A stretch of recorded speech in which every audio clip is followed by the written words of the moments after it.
Buenas tardes, buenos días, buenas noches, según nos vean. Un placer dirigirme como cada semana a ustedes, en esta ocasión con otra meditación de la Santa Palabra de Dios, basada en Efesios capítulo 2, versos 8 al 10, y le hemos titulado Dos realidades espirituales.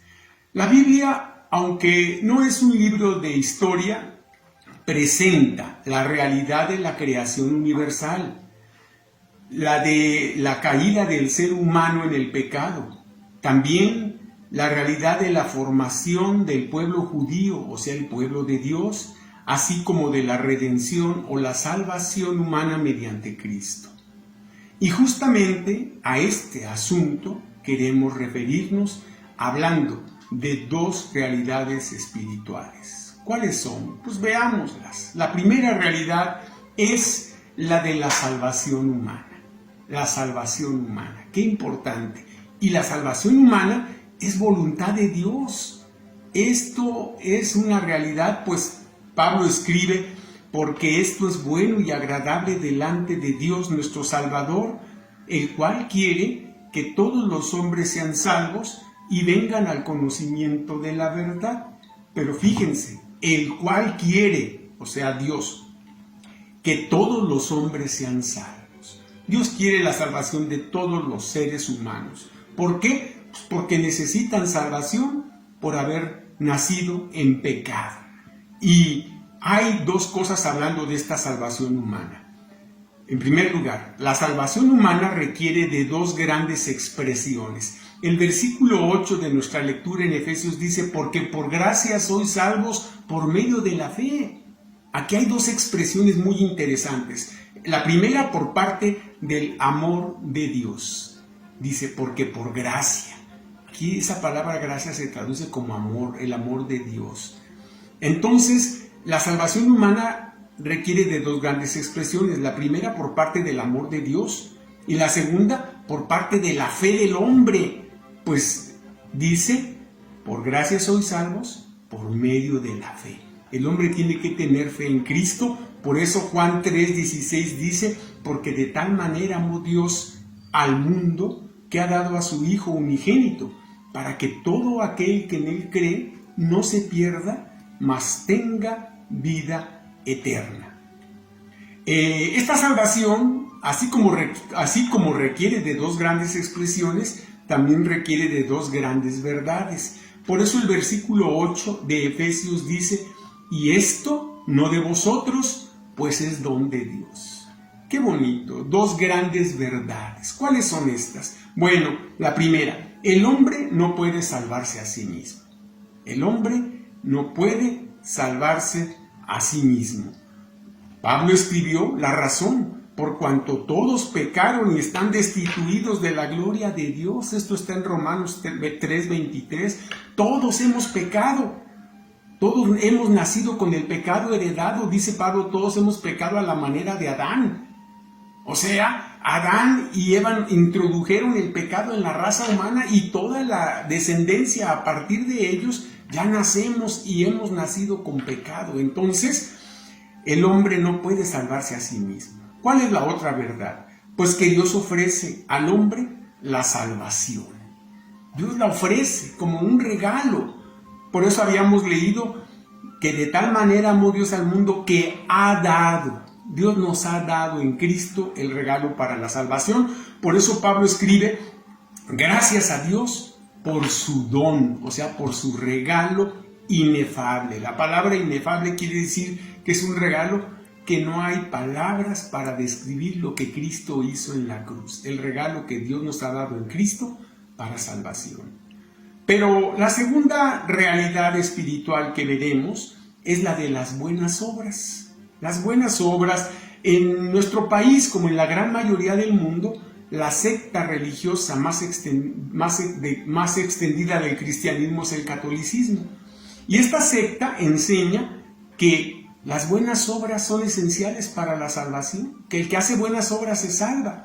Pero la Biblia dice, y especialmente palabras del mismo Señor Jesucristo, ese que murió en la cruz, vean lo que dice, ¿para qué son las buenas obras?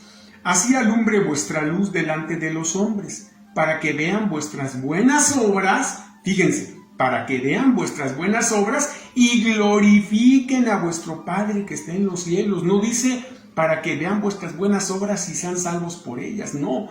Dice que las buenas obras son solo para honra y gloria de Dios. Entonces, ¿qué podemos decir en cuanto a verdades reales de las buenas obras? Pues en primer lugar que las buenas obras no igualan o superan la obra que Cristo realizó en la cruz. Nuestra cita dice Efesios 2:9, no por obras para que nadie se gloríe. No por obras, la salvación no es por obras. El hombre no puede hacer obras para salvarse porque es pecador. Pero vean qué importante lo que escribió Juan en su evangelio. Entonces le dijeron, hablando de los judíos, ¿qué debemos hacer para poner en práctica las obras de Dios? Y vean la respuesta de Cristo. Respondió Jesús y les dijo, esta es la obra de Dios, que creáis en el que Él ha enviado. Los judíos hablan de poner en práctica las obras, están hablando en plural, refiriéndose a los 10 mandamientos. Cristo está hablando de la obra de Dios, que creáis en el que Él ha enviado. O sea, en la salvación no es por obras, sino por la fe en Cristo. Las buenas obras también diremos que son el resultado práctico de la salvación. Por eso el versículo 10 de Efesios 2 dice, porque somos hechura suya, o sea, de Dios, creados en Cristo, o sea, mediante Cristo, creados, o sea, salvados, para buenas obras. Fíjense, ¿para qué nos salvó Cristo? Para que hagamos buenas obras, no que las obras nos hayan salvado, sino que nos salvó para hacer buenas obras. Entonces, las buenas obras son el resultado práctico de la salvación. Pero las buenas obras, además, son clave para el plan evangelizador preparado por Dios. Por eso este versículo 10 termina diciendo, las cuales, hablando de las buenas obras, las cuales Dios preparó de antemano para que anduviésemos en ellas. Qué importante saber que en el plan para la salvación, las buenas obras sí juegan un papel importante, porque así es como la gente va a creer. Por eso Cristo vino a hacer muchas buenas obras y les dijo, si no me creéis a mí, creedme aunque sea por las obras que hago, ¿verdad? Pero vean qué importante lo que escribe Pablo a Tito, quien, hablando de Cristo, quien se dio a sí mismo por nosotros para redimirnos de toda iniquidad y purificar para sí un pueblo propio celoso de buenas obras. El pueblo del Señor debe hacer buenas obras como resultado de la salvación, porque a través de ellas la gente puede creer. Es parte del testimonio, las buenas obras. De las 11 religiones que la historia registra mundialmente, solo el cristianismo es la verdad absoluta, aunque el diablo confunde el pensamiento humano con la ciencia, la filosofía y otras creencias religiosas. Así como Pablo instó a Timoteo diciéndole que prediques la palabra, hoy te he predicado el mensaje de salvación mediante las dos grandes realidades espirituales que vimos, y te las recuerdo: la primera realidad, la de la salvación humana; la segunda, la de las buenas obras. Te invito en el nombre del Señor a que por fe recibas en tu corazón a Jesucristo como el único Salvador de tu alma y como el único Señor de tu vida. Recíbelo por fe. Invítale a entrar. Dice Apocalipsis: he aquí yo estoy a la puerta y llamo. Si alguno oye mi voz y abre la puerta, entraré a él y cenaré con él y él conmigo. Termino con una frase que dice: de todas las realidades, la del amor divino manifestado en Cristo para tu salvación es la más grande. Pues hasta la próxima, si Dios nos lo concede. Ha sido un placer dirigirme a ti. Que Dios te bendiga.